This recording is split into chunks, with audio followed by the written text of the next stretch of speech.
Al oeste de la ciudad de Córdoba, no muy lejos de donde acabáramos nuestra ruta anterior, se eleva una serranía boscosa donde el hombre y la naturaleza conviven en armonía. Es la Sierra de Hornachuelos, el punto de inicio de nuestra 12ª ruta alternativa.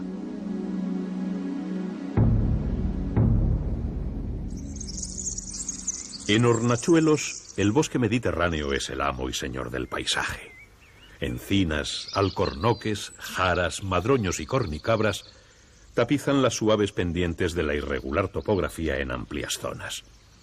En otras, sin embargo, el bosque ha tenido que ceder un poco de terreno al hombre a cambio de la coexistencia pacífica con este, y es la dehesa la que domina entonces. Los troncos pelados de los alcornoques delatan un aprovechamiento tradicional que sigue vigente.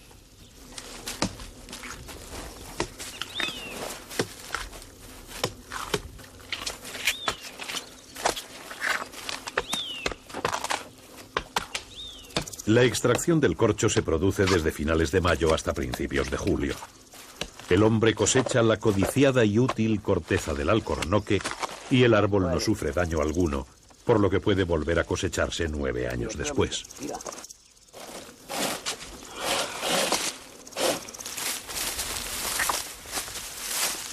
Una vez arrancadas las láminas, se transportan en burro hasta lugares convenidos, donde se apilan y esperan la llegada del camión que las llevará hasta el pequeño edificio de transformación.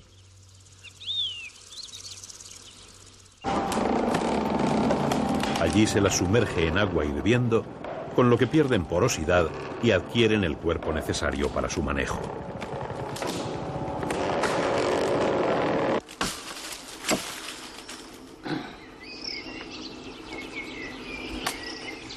También las encinas se trabajan para extraer beneficios sin dañarlas.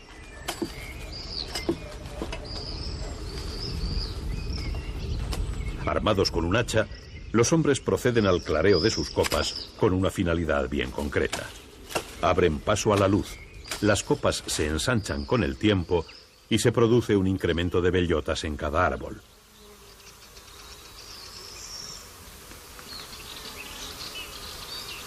Luego, entre los meses de octubre y noviembre, los ganaderos proceden a varear los árboles para tirar las bellotas al suelo. De este modo, tan rústico, pero tan práctico, consiguen que sus cerdos tengan la mejor dieta de cuantas se les pueden dar.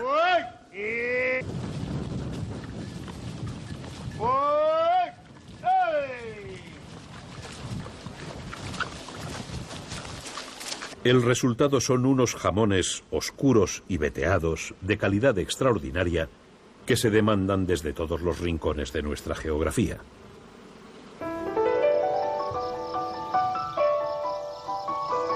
Cuando la primavera llega a Hornachuelos, en el monte y las dehesas se produce una explosión de color. Flores de todos los tamaños y formas embellecen la sierra por millares y atraen a los insectos que afanosamente recolectan sus pólenes.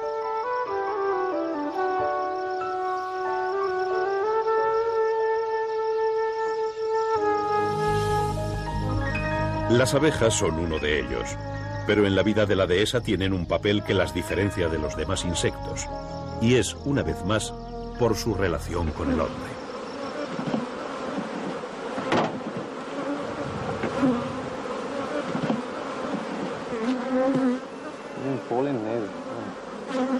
En Hornachuelos, la apicultura está muy extendida. La cantidad y variedad de flores de sus dehesas y bosques producen una miel de altísima calidad que mezcla en su sabor las esencias serranas del bosque mediterráneo. Ahora le voy a hacer otro, pues lo ve como lo tengo, ¿no? Sí, sí. Ahora le hago esto. Con las láminas y se queda el líquido. Con un poco de cuidado y sin demasiado trabajo, los hombres ordeñan las flores, ayudados por los pequeños insectos, y de nuevo sacan provecho de la naturaleza sin destruirla ni alterarla.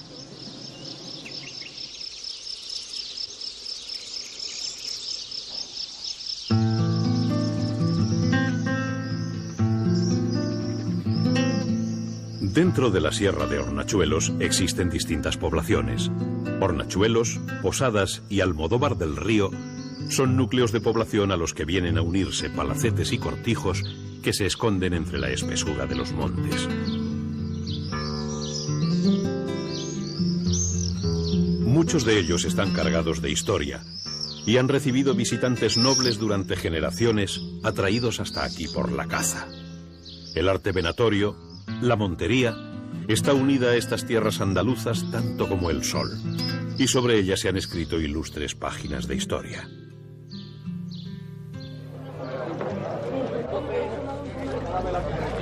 Entre los meses de octubre y febrero se celebran las monterías. Los monteros se reúnen para sortear sus puestos y las realas nerviosas esperan impacientes el trabucazo que las libere y les permita partir al monte, a la caza, al lance venatorio que llevan en la sangre.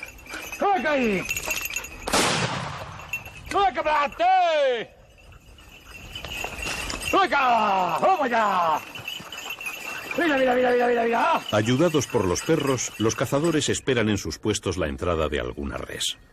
Después vendrán los disparos y el silencio, y el monte habrá cedido a alguno de sus miembros, que los hombres se llevarán con ellos.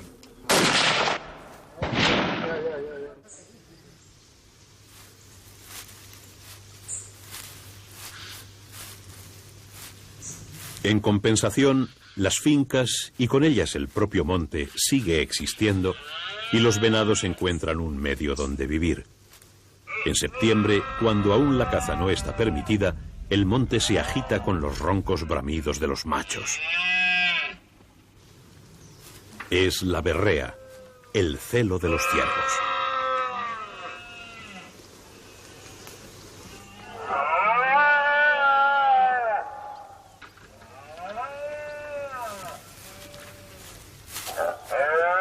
Los grandes machos se batirán en liza por las hembras y un año más, tras aparearse, habrán de vencer a las realas y a los monteros que querrán sus cuernas como trofeo.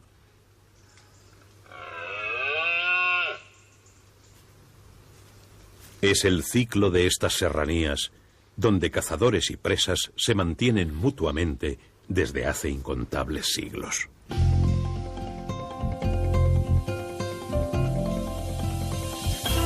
Desde los montes de la Sierra de Hornachuelos, iniciamos una nueva etapa de la ruta alternativa, internándonos en Extremadura. La región, cargada de historia y con una naturaleza desconocida para la mayoría, iba a ser una de las más hermosas experiencias de nuestro viaje por España. Una experiencia que comenzamos en la noble ciudad de Zafra.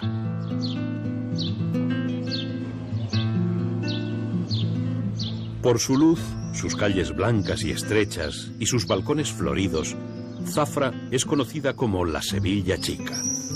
De apariencia sencilla, la población esconde notables sorpresas para el viajero interesado en descubrirlas. La Colegiata de la Candelaria es un buen ejemplo de ello.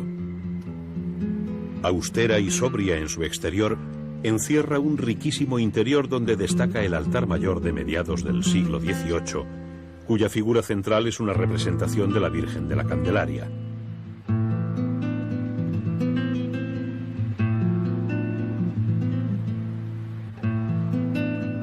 Junto a este altar barroco, la Colegiata guarda tesoros aún más llamativos.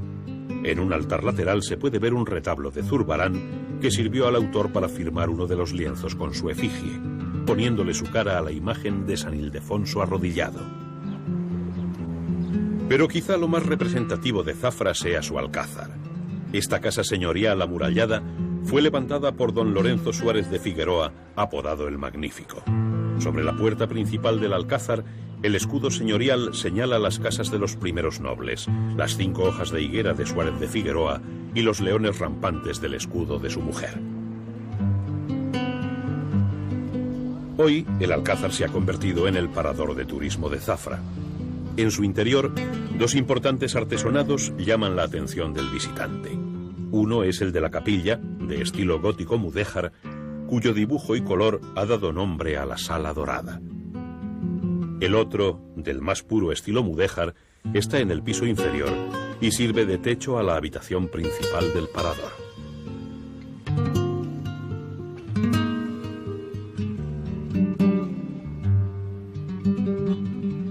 En ambos casos, vuelven a verse entre los adornos los escudos de la noble casa de Figueroa.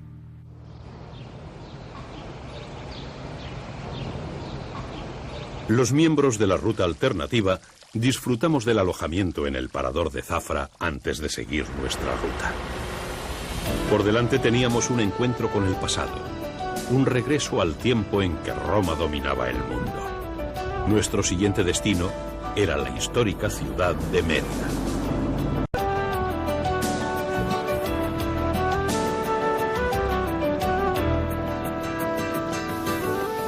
La antigua ciudad de Augusta Emérita nació en el año 25 a.C. y debe su asentamiento a la proximidad del río Anas, después Guadiana. Para estar permanentemente abastecidos de agua, se construyeron dos grandes embalses que aún prestan servicio y una complicada red de canales subterráneos y acueductos que la llevaban a la ciudad. Este, el Acueducto de los Milagros, debe su nombre al equilibrio de sus pilares mutilados.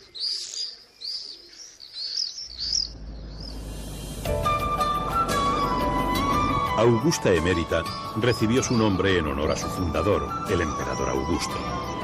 Después, con Trajano y Adriano, dos emperadores españoles, la ciudad ganó en belleza y monumentalidad. Hoy, entrar en Mérida es rodearse de las huellas de aquel lejano tiempo de habitación romana, cuando era la ciudad más importante de la península. Nuestro primer encuentro, el Templo de Diana, es uno de los edificios romanos más antiguos de la ciudad y el único ejemplar de la arquitectura religiosa romana. Pese a su nombre, hoy se cree que el templo se dedicaba al culto imperial y no a Diana, diosa de la fortuna.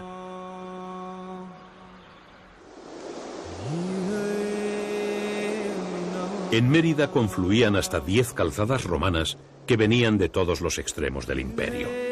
Algunas se hicieron famosas con posterioridad, como la que hoy se conoce como Vía de la Plata, o la que pasaba por Toledo y llegaba a Zaragoza. Los edificios destinados a espectáculos públicos eran 3: el teatro, el anfiteatro y el circo.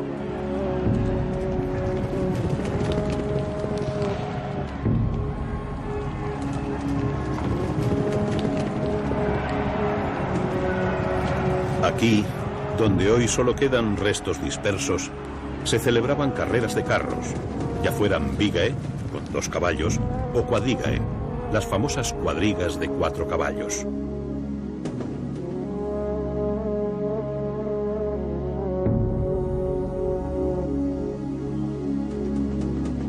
Otro de los edificios para espectáculos públicos era el anfiteatro.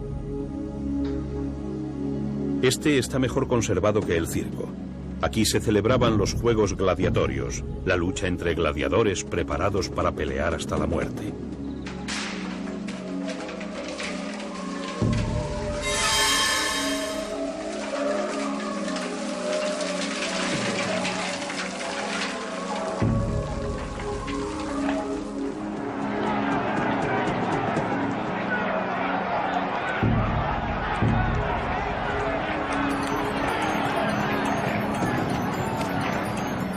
Un podio alto protegía al público de las gradas.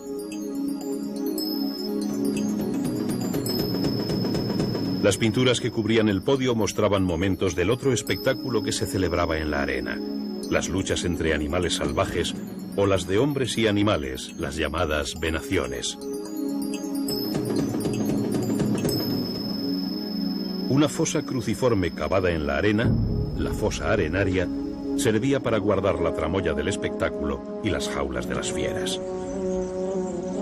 Aunque el anfiteatro se conserva en buen estado, su importancia se ve eclipsada por su vecino teatro, el tercero de los edificios destinados a espectáculos públicos y el único que ha recobrado su función original desde que en 1933 se comenzó a celebrar anualmente el Festival de Teatro Clásico.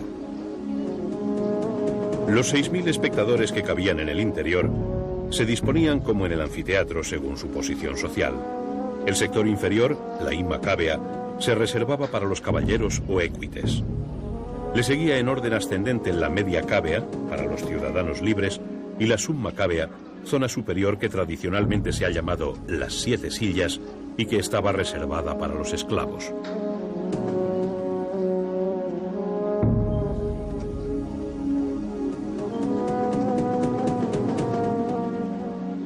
La construcción del teatro entre los años 16 y 15 a.C.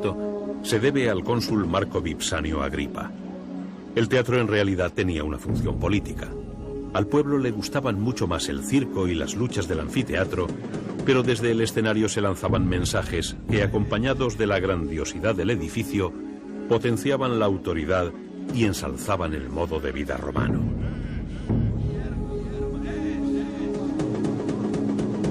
Las columnas de la escena, la parte más monumental y conocida del teatro, se deben a una remodelación posterior en la época trajana.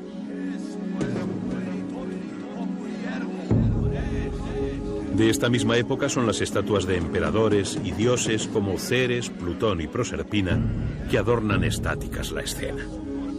Hoy las estatuas son una réplica en poliéster de las originales que se guardan en el Museo Nacional de Arte Romano para salvaguardar las joyas más valiosas de este impresionante conjunto monumental.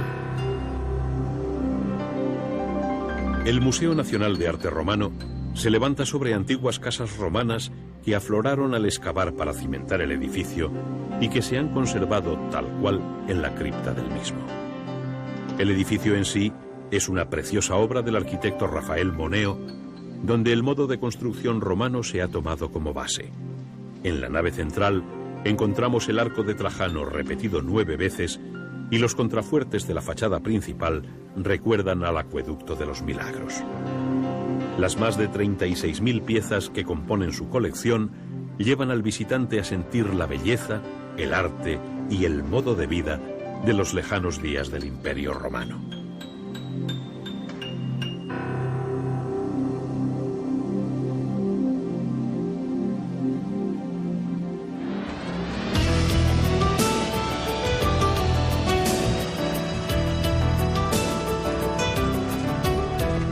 Siguiendo la conocida Vía de la Plata, llegamos hasta un paisaje que parecía tallado por la mano de un escultor. Eran los Barruecos, una grandiosa escultura natural de bolos graníticos cerca de Malpartida de Cáceres.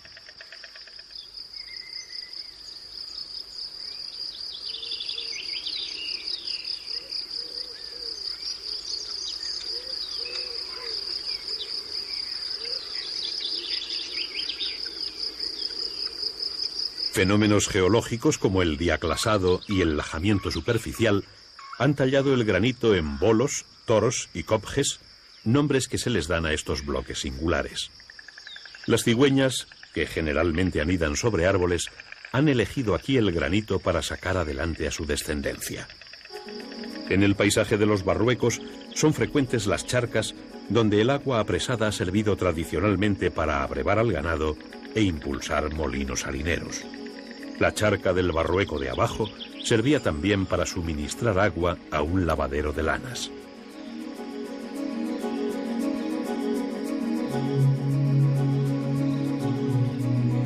Aquí llegaban los rebaños de la Mesta, lavándose anualmente 80.000 arrobas de lana y empleando allá por la mitad del siglo pasado a más de 100 operarios.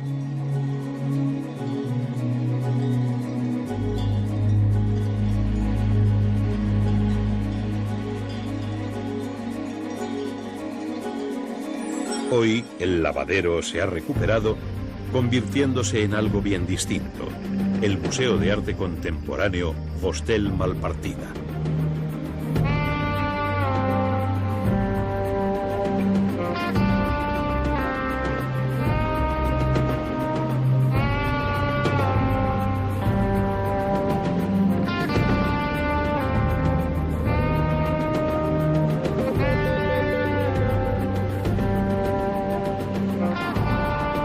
El creador fue el artista Wolf Postel, figura fundamental del arte contemporáneo de posguerra, descubridor de la técnica del decollage y padre del happening europeo.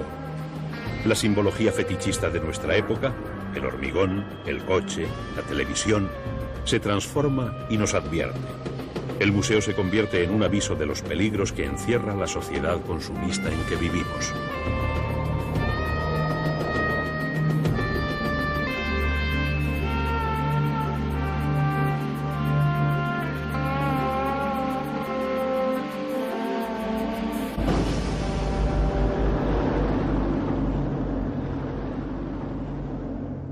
Nuestra ruta alternativa siguió rumbo norte por tierras extremeñas para recuperar la historia de un tiempo en que los dioses nacían en Extremadura. Para ello, ningún lugar mejor que las impresionantes ciudades de Trujillo y Cáceres. Las casas y calles de estas dos ciudades están sembradas de escudos heráldicos de familias ligadas al descubrimiento y conquista de América. La ciudad entera se ha convertido en un archivo de historia. Los hombres se fueron y el mundo cambió rápidamente. Pero como las piedras de sus ciudades natales, las gestas de estos extremeños perdurarán en el tiempo.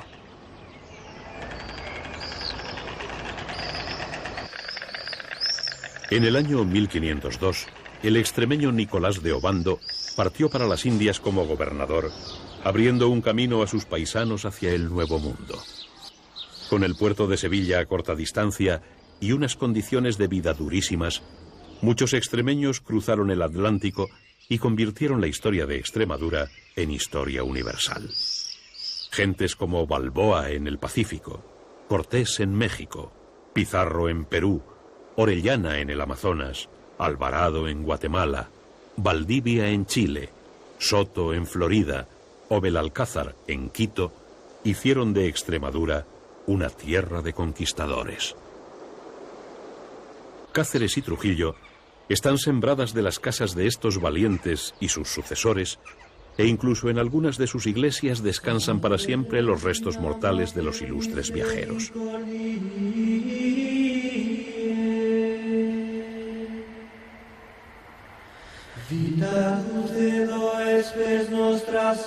Este es el caso de Santa María, iglesia que guarda la tumba del ilustre García de Paredes.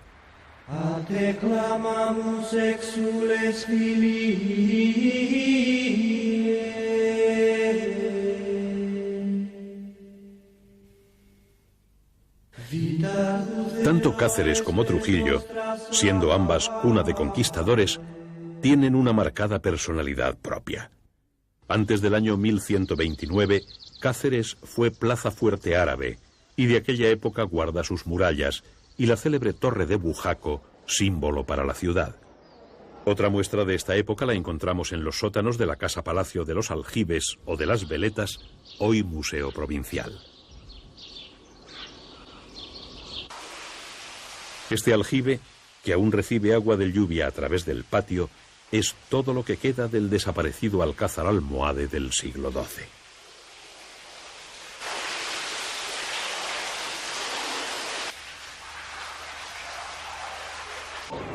Posteriormente, en una segunda época, Cáceres se vio adornada con palacios y torres gentilicias edificados al producirse una masiva llegada de hidalgos a la ciudad.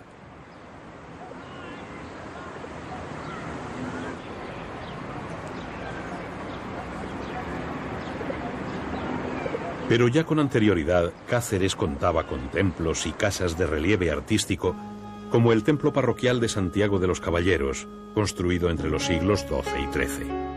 En su interior, tras una verja de peñaranda instalada 3 siglos después de la construcción de la iglesia, encontraremos un retablo en el altar, obra del taller de Alonso de Berruguete.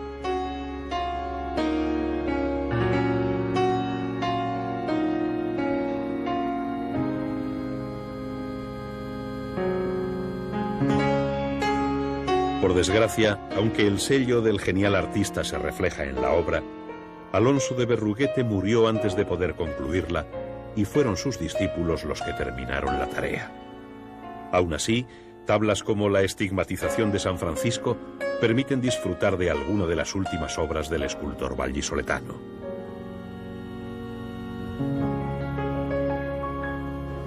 Por su parte, Trujillo nació como poblado céltico sobre el que los romanos fundaron Turgalium. Después de una época oscura en el olvido, resurgió con los musulmanes, y de aquella época gloriosa quedaron las murallas y el castillo que aún adornan el casco urbano. Después de la Reconquista, torres y murallas tuvieron que ser reparadas y el sello de los arreglos se funde con la antigua obra islámica.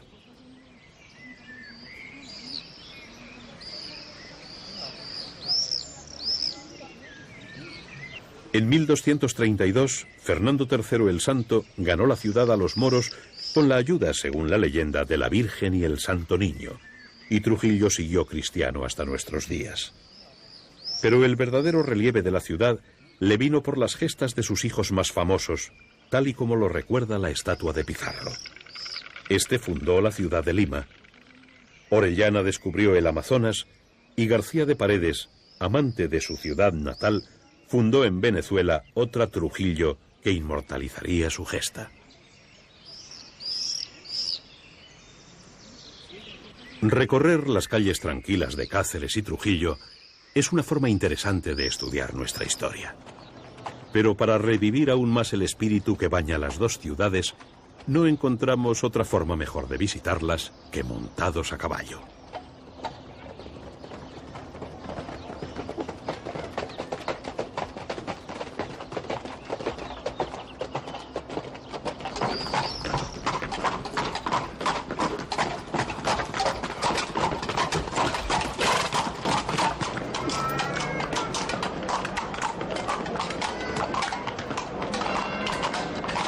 Saliendo de Trujillo al amanecer, hay un hermoso recorrido hasta Cáceres en el que bien se puede tardar un día.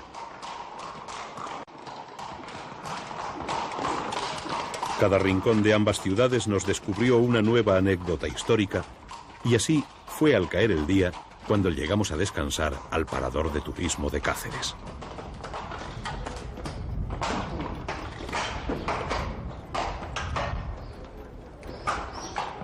El parador se sitúa en pleno casco histórico, ocupando dos palacios de los que la torre es la edificación más antigua.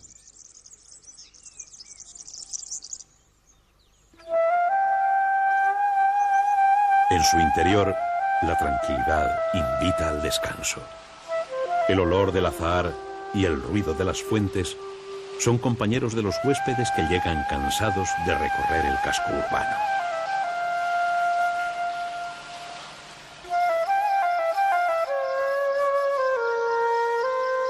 Al caer la noche, Cáceres se vuelve mágica.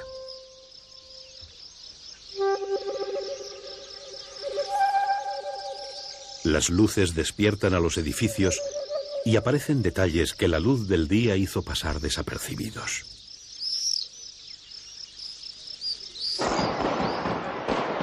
Y para el viajero que llega el 23 de abril, Cáceres tiene nuevas luces aún más vivas que rememoran el día en que San Jorge puso fin al mal encarnado en un dragón.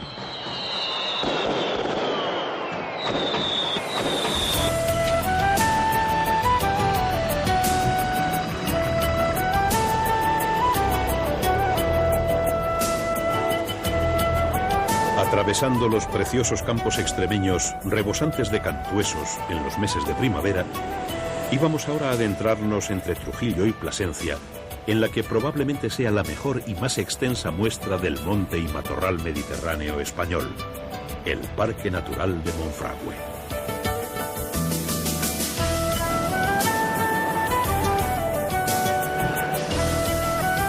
Dos sierras cercanas y paralelas, y la influencia benigna del Tajo y el Tietar, hacen de Monfragüe una reserva insustituible de nuestro bosque mediterráneo.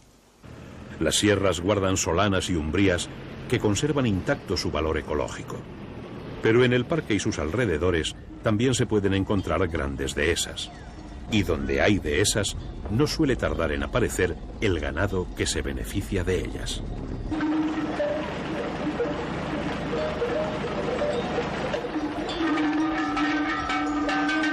Después de algún simpático contratiempo, recopilamos información en el centro de visitantes y preparamos nuestro itinerario por Monfragüe.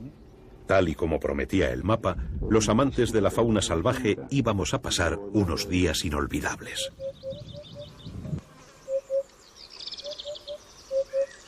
Dominadas por un castillo del que se cuentan preciosas leyendas, las sierras que componen Monfragüe corren de este a oeste. La vegetación de las solanas y de las umbrías forma de por sí una meta para cualquier visitante amante de la naturaleza, pero frecuentemente quedan eclipsadas por el interés que despierta la gran variedad de animales del parque.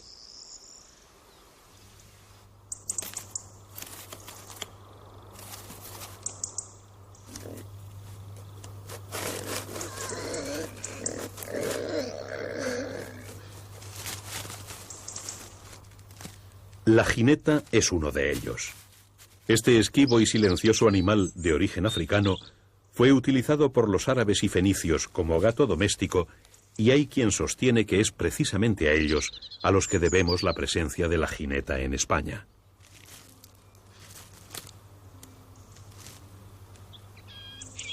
Es un animal de extremada agilidad. Incluso esta, coja probablemente por la acción de algún cepo, puede superar sin dificultad cuantas trabas le ponga el bosque en sus andanzas.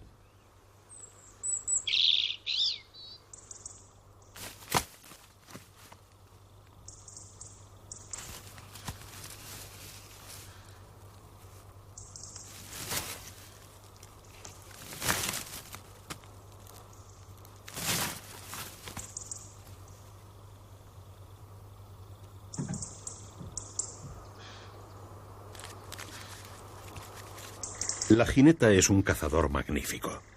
Su vista, adaptada a condiciones de luz muy escasa, le permite cazar por la noche. Su oído y su olfato son de extremada agudeza. Su piel es un camuflaje perfecto en el claroscuro del bosque.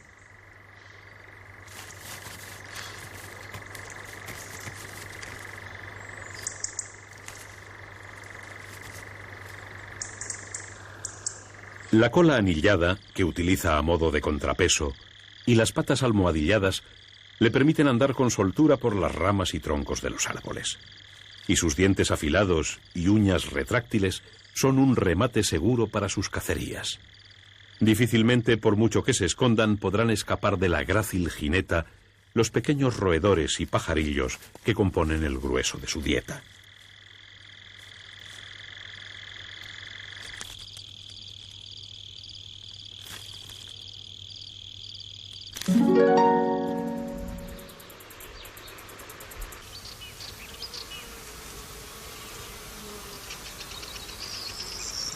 De todos los grupos faunísticos que pueblan Monfragüe, el que despierta mayor interés y admiración es el de las aves.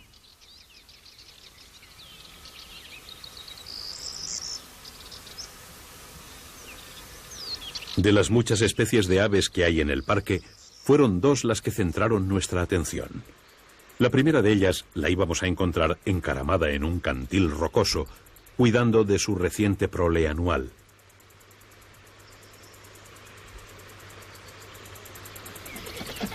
Las cigüeñas negras vuelven fielmente todos los años a sus lugares de nidificación. Entre 35 y 42 días después de la puesta, los pollos salen del cascarón. Suelen ser entre 3 y 5 que permanecerán echados la mayor parte del día.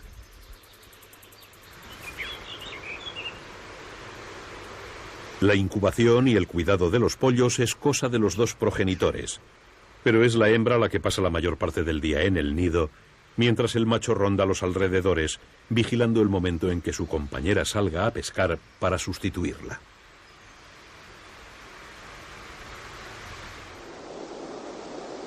El nido de las cigüeñas negras es inconfundible.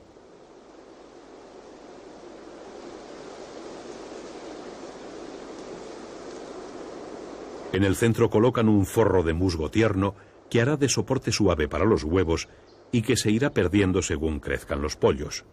Estos son cada día más voraces y obligan a sus padres a relevarse con frecuencia cada vez mayor.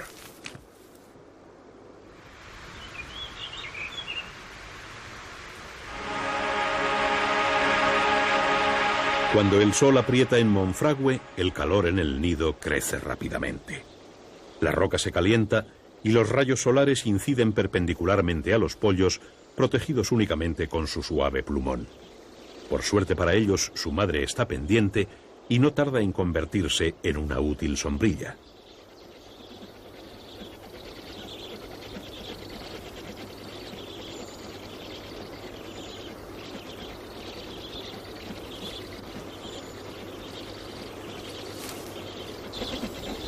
Las cigüeñas negras anidan con frecuencia sobre cantiles rocosos. Los nidos se encuentran en las proximidades de ríos o embalses, donde pueden encontrar alimento fácilmente, a una costa de competir con vecinos como las garzas.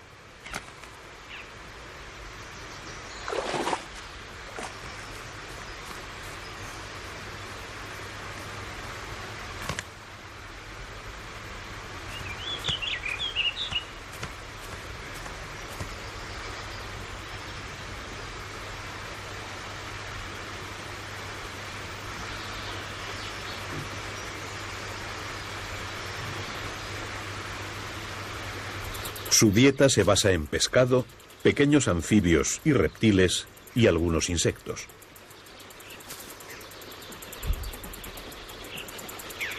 Cuando tienen suficientes provisiones en el buche, las cigüeñas vuelven a su nido y ceban a los pollos con sus presas semidigeridas hasta que pasados 60 o 70 días los pequeños emprenden el vuelo.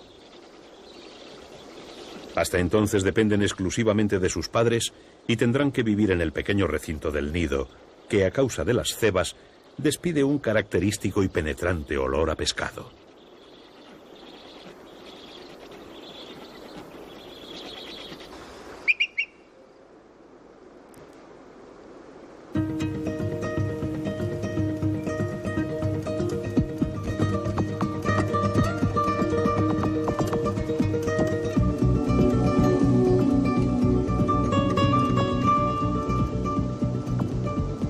En el cielo de Monfragüe, la silueta más frecuente es la de los buitres. Sus largos planeos sobre el monte en busca de algún animal muerto los hacen visibles a larga distancia. Son magníficos veleros, los mejores planeadores de nuestros bosques. Cuando los buitres localizan un cadáver, en el cielo se forma un remolino de aves cada vez más numeroso. Poco después los animales descienden a tierra para darse un festín, aunque algunas veces encuentran que alguien se les ha adelantado.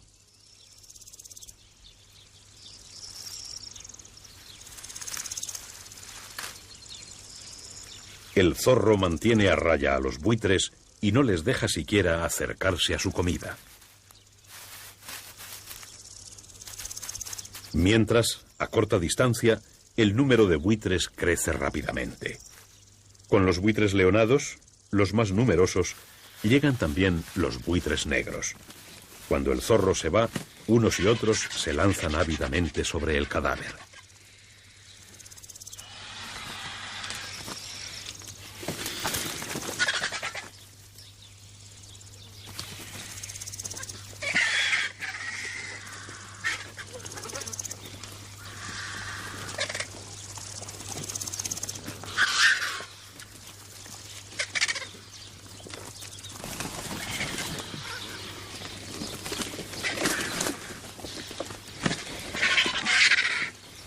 En este festín enloquecido, los buitres leonados son mucho más numerosos.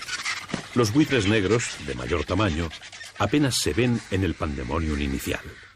Son mucho menos sociales que sus primos leonados y en las grescas por el festín suelen pelearse más entre ellos que con los de la otra especie, a los que fácilmente podrían dominar.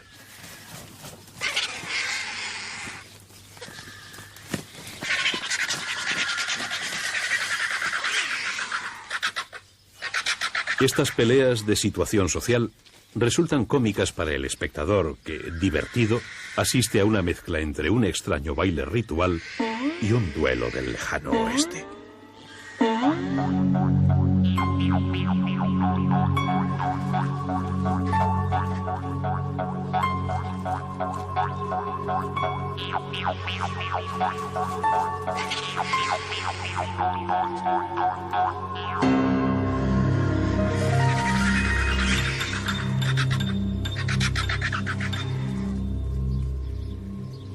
Entre toda esta demostración de fuerza y poder, también hay concesiones a la ternura.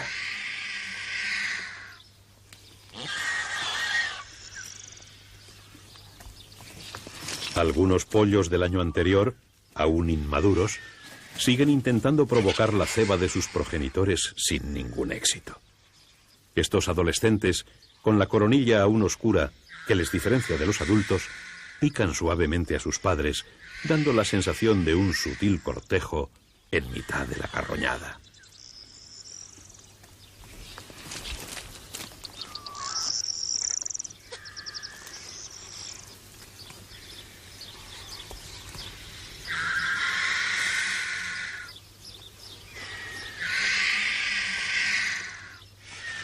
Con todo el escándalo organizado, el zorro decide volver a su despensa para rematar el inusual festín.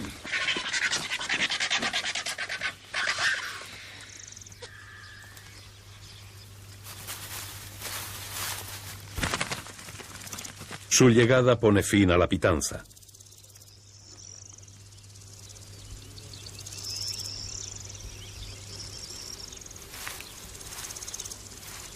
Ni aun los más grandes y fuertes buitres negros son capaces de ahuyentar al pequeño y astuto carnívoro que queda vencedor y dueño de la plaza.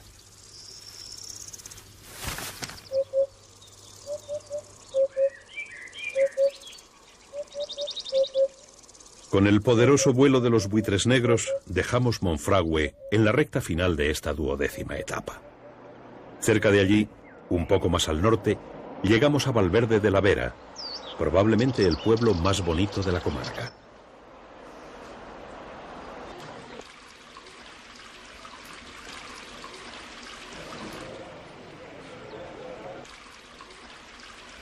Un castillo del siglo XIV y una iglesia parroquial del XVI son los edificios más destacados.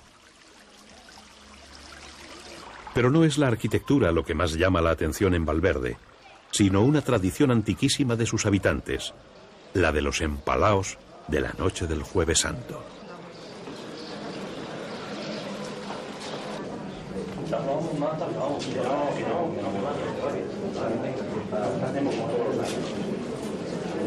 El rito de los empalaos es una tradición cuyo origen se pierde en la noche de los tiempos, aunque posteriormente se le haya asimilado a la Semana Santa cristiana. El empalao se prepara en la casa familiar enrollándose con una soga al torso y atándose los brazos al timón de un arado.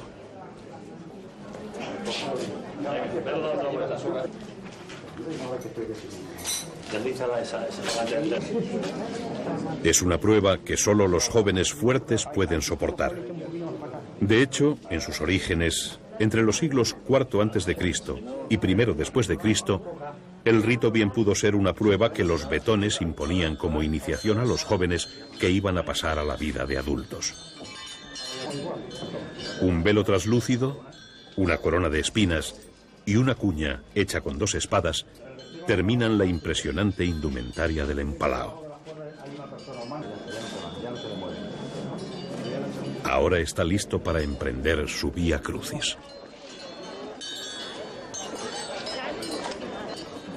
La comitiva camina en silencio. En cada estación, frente a una cruz, el empalao se arrodilla y ora. También ante otro penitente se inclinará a rezar.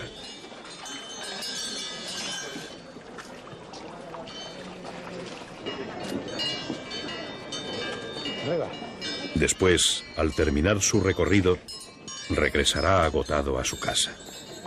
De esta manera se perpetúa año tras año un rito singular enraizado en esta tierra desde sus primeros pobladores.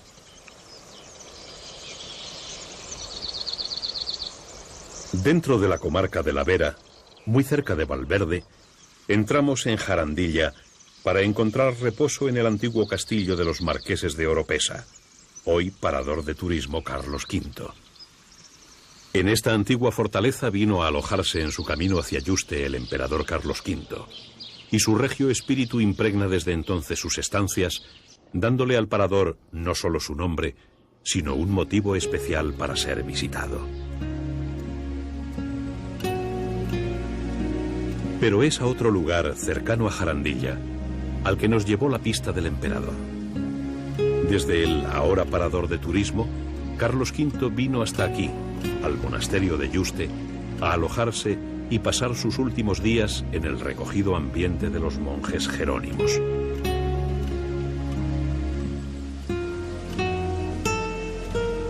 Hoy, las habitaciones del emperador pueden visitarse. Aún se conservan tal y como él las viviera, con sus muebles, sus adornos y su sobria atmósfera.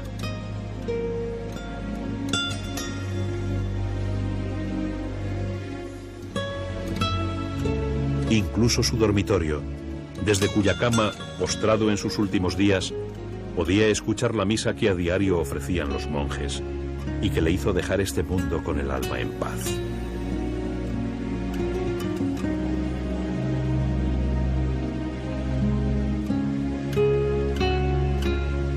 En Cuacos de Yuste terminamos nuestro recorrido por Extremadura y a la mente de todos llegaron los versos de nuestro querido amigo Álvaro Jiménez Casado. Esta tierra de pardos encinares, verde olivar y berrocales grises, seca la entraña de alumbrar países, y que al no tener mar, inventó mares. Que en el agua delgada de sus fuentes bebe y vive milagros todavía, y sabe hablar con Dios y con María, y de nombre sembrar un continente. Esta tierra de Españas, en plural, de oro lejano y hogareños cobres, esta tierra sincera, hidalga y pobre, quijotesca, profunda, horizontal. Hoy, en la palma de su mano amiga nos ofrece la paz de sus olivos, la noble piedra del recuerdo vivo y el gozo del cantar y de la espiga. Yo quiero saludar tu luz segura, tus campos y tus hombres y tu espera, y llevarte conmigo, limpia, austera, fecunda, eterna, humana Extremadura.